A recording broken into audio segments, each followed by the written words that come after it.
So, let us translate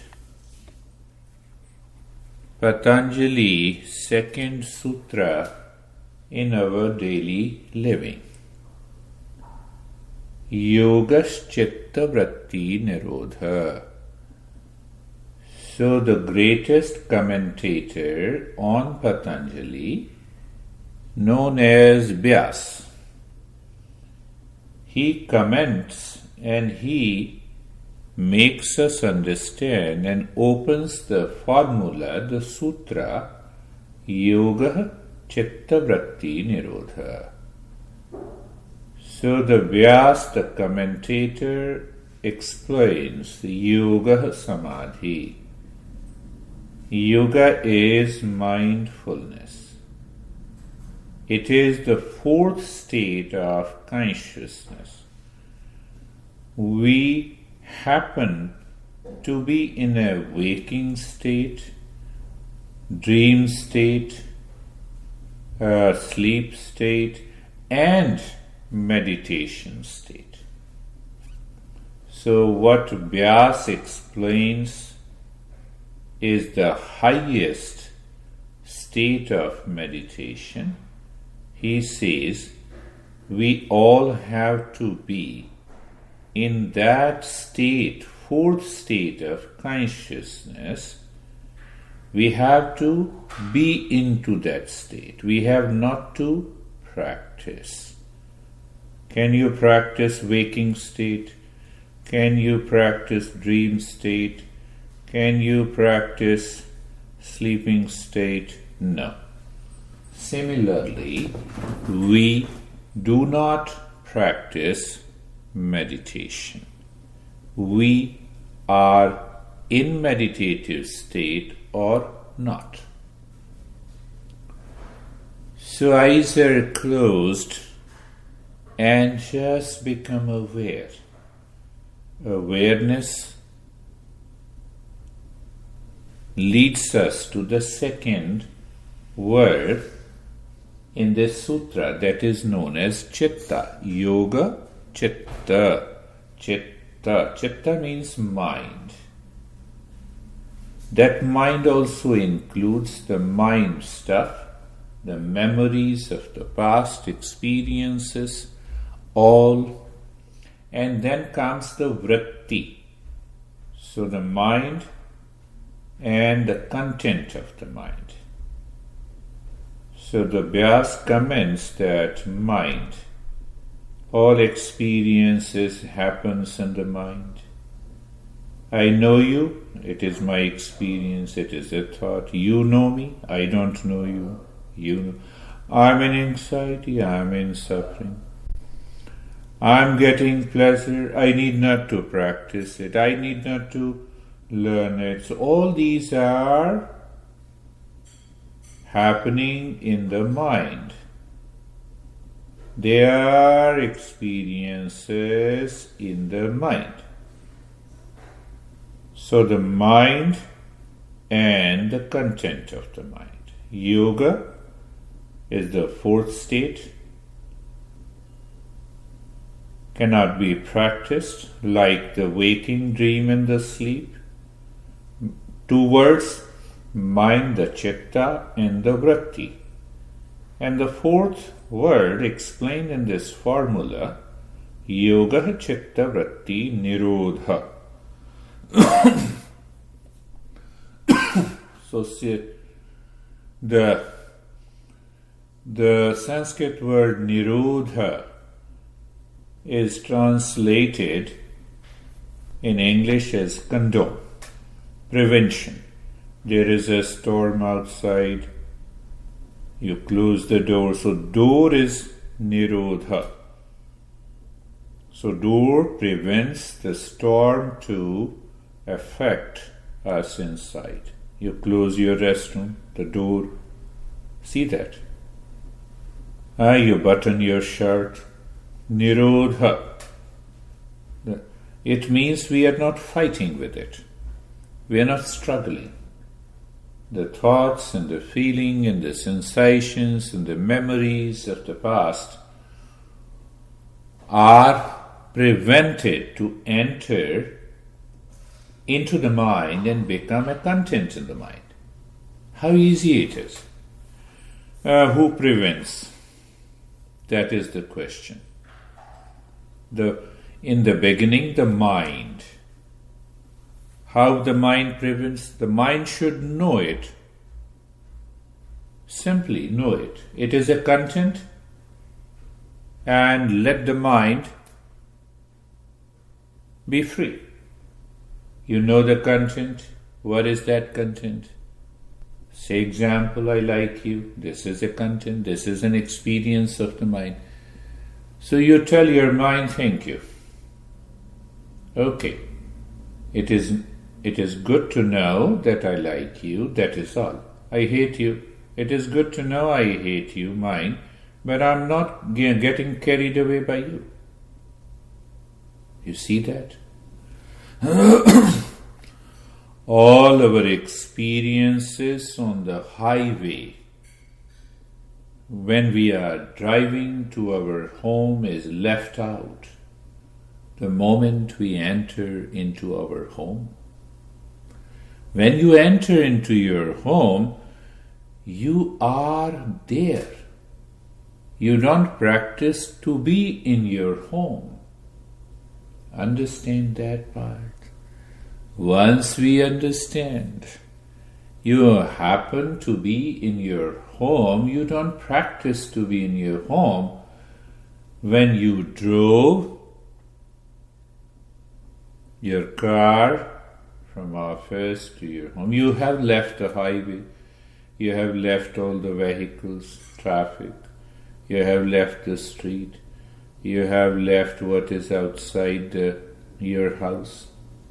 Now you are inside. This is what I always talk about in mindfulness. What I talk about? Going within, living within, and awakening within. So how do I know that there is a calmness inside my home? I drove from office to home. I drove in the highway. There was a traffic jam. There was an accident. There was too much of heat outside. I moved inside the home. I left everything. So who left? All the experiences, the mind. How it left? Naturally. Did you make any effort? No. Did you try to control the mind to leave all the experiences? No. It was and it is the state of happening. Look at it. It is the state of happening. That is mindfulness. So what is the most important point here? The world is constantly changing, and that world, which is constantly changing, is the very nature of the world. The mind claims this changing world is me. That is ignorance, and how to get rid of that ignorance. How you got rid of all the traffic, storm outside when you moved inside the home. Pay attention. You did not practice for calmness. You did not control the traffic. You did not control the heat outside. The greatest misunderstanding comes when we start our journey of mindfulness, how to control my mind, how to suppress my mind, how to move in peace and happiness. You see that causes the problem. And then the teacher says, okay, you understand this. Okay, continue practice. Do breathing, do this thing, do that thing. Here is a mantra that will give you a power. These are all excuses. These are very lower layers and levels of the practices. Re-understand.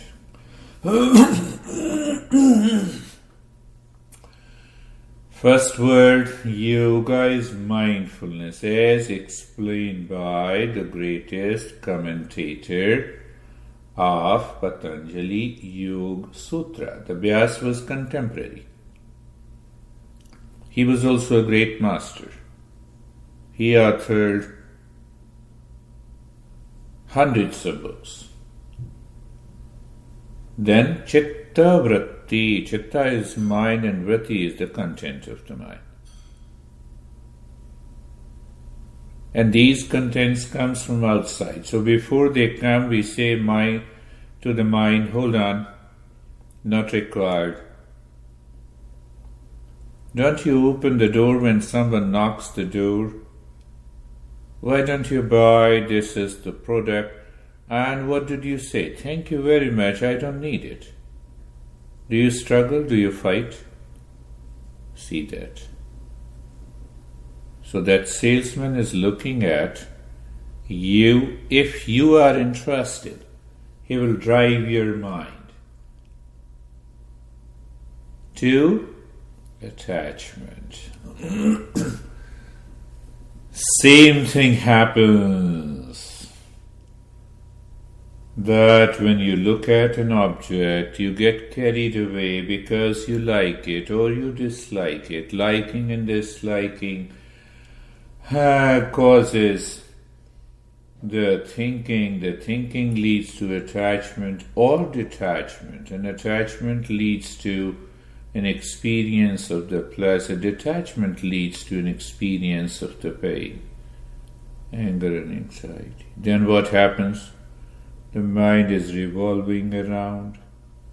The traffic on the highway, even if you are sitting inside your home. Is there any need? That is what happens. That we will understand later. So now for the sake of the practice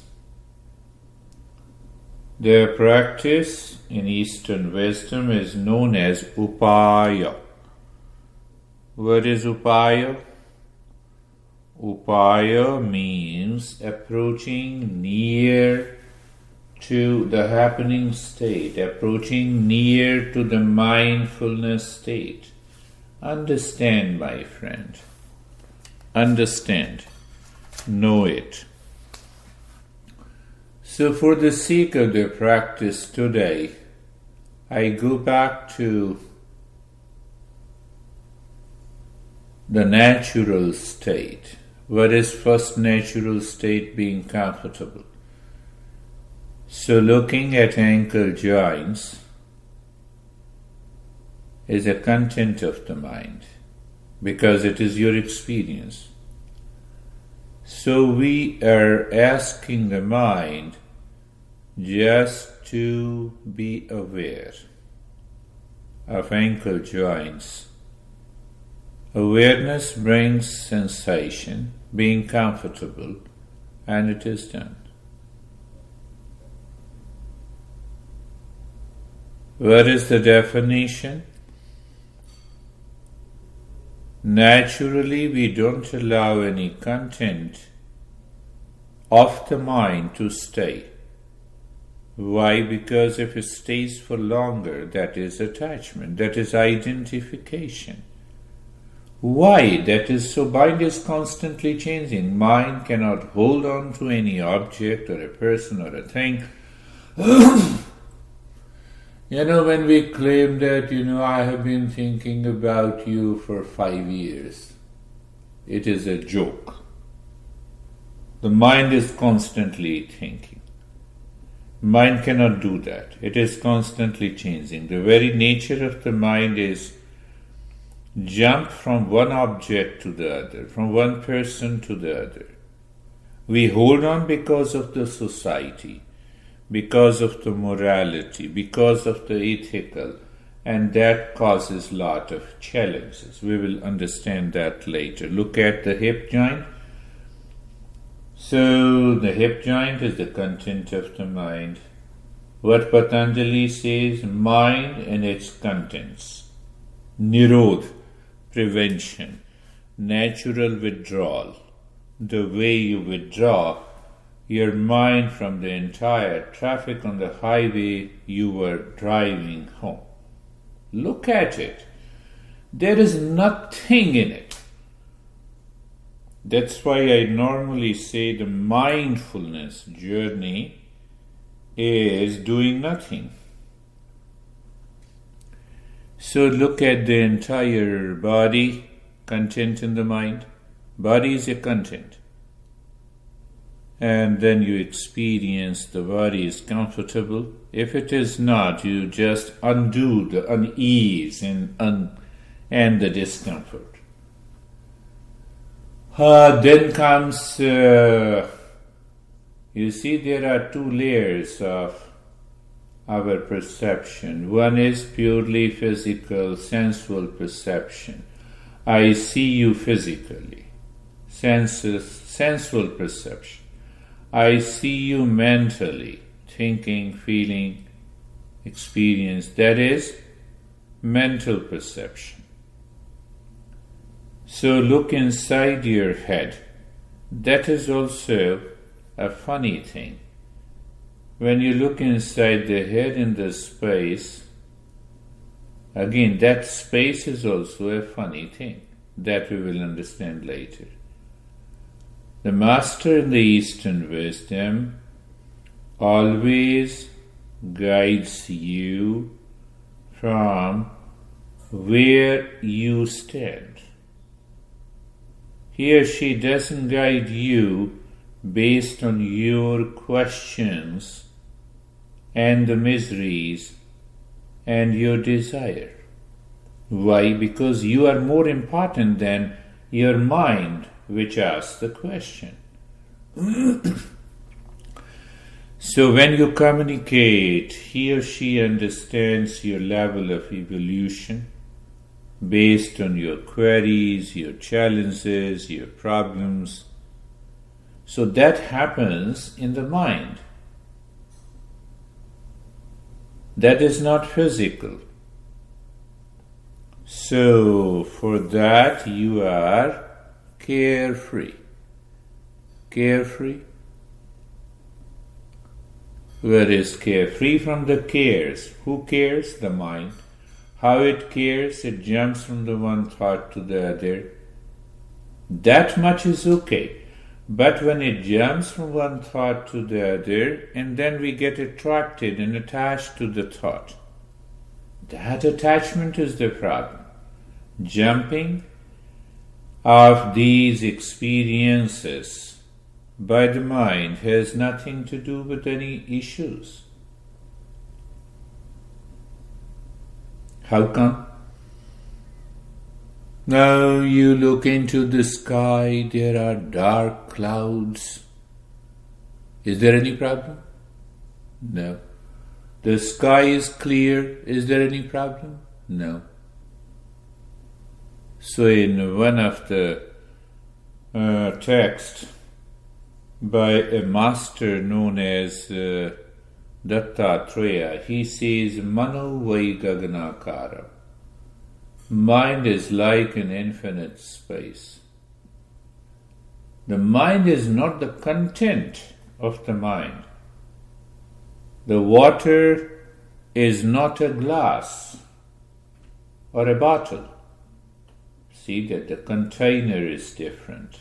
That is what is meaning of being carefree. And what happened?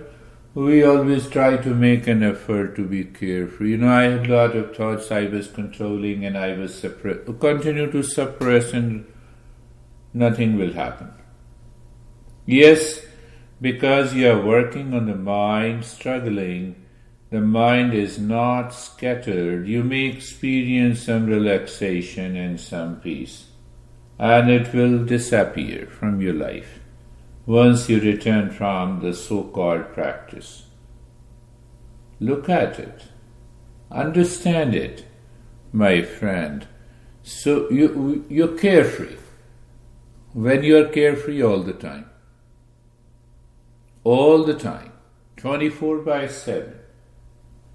You wake up, you're happy. You sleep, you're happy. You dream, you're happy. You are in mindfulness, you're happy.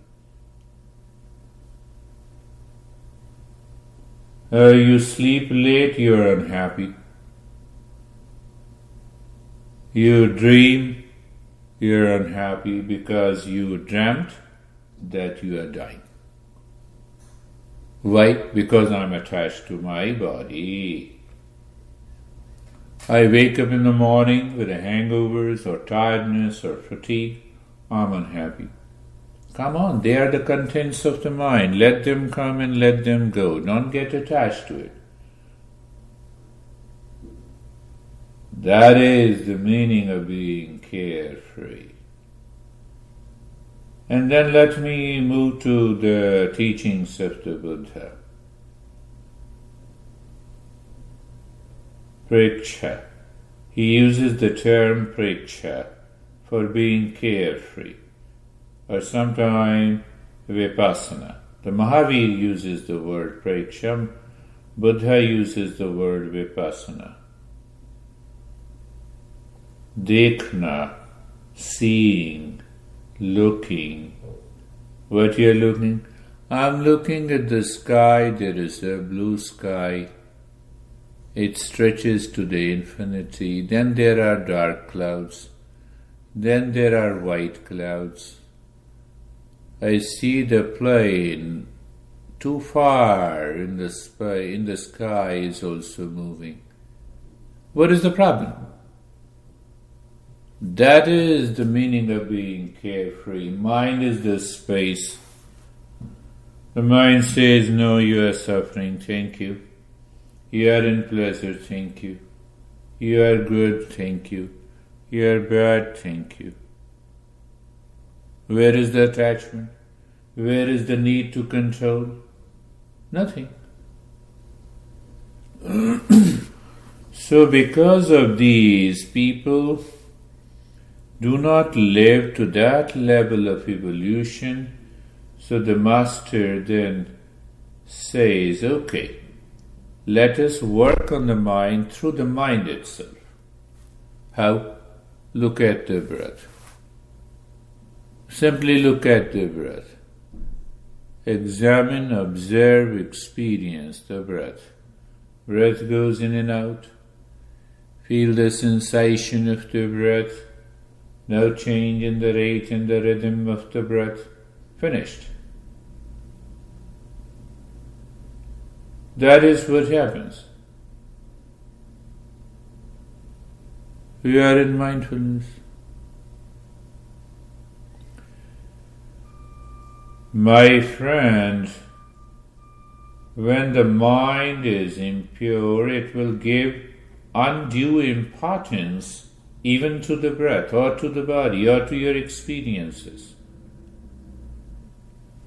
I should maintain my awareness. I should not fall into ignorance. The moment you start paying attention to the breath, oh, this breath awareness helped me to relax. No. That is an object and content in the mind.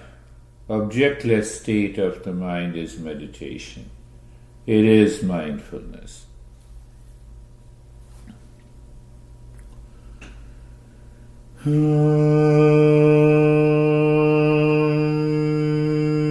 Shanti, Shanti, Shanti.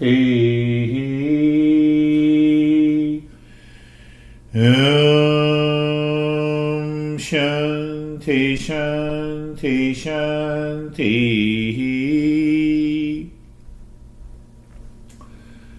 Bring your awareness on the right hand, your awareness on the left hand. Lift your Buddha palms, place it in your eyes, open the eyes inside. Bring the hands down. What is your experience now?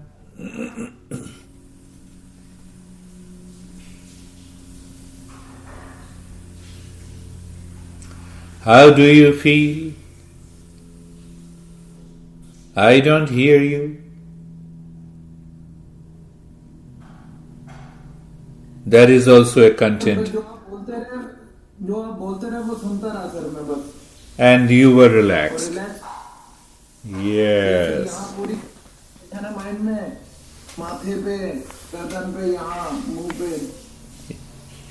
This is what happens. The listening. There is no need. Yeah, there is no need. The very listening is awareness.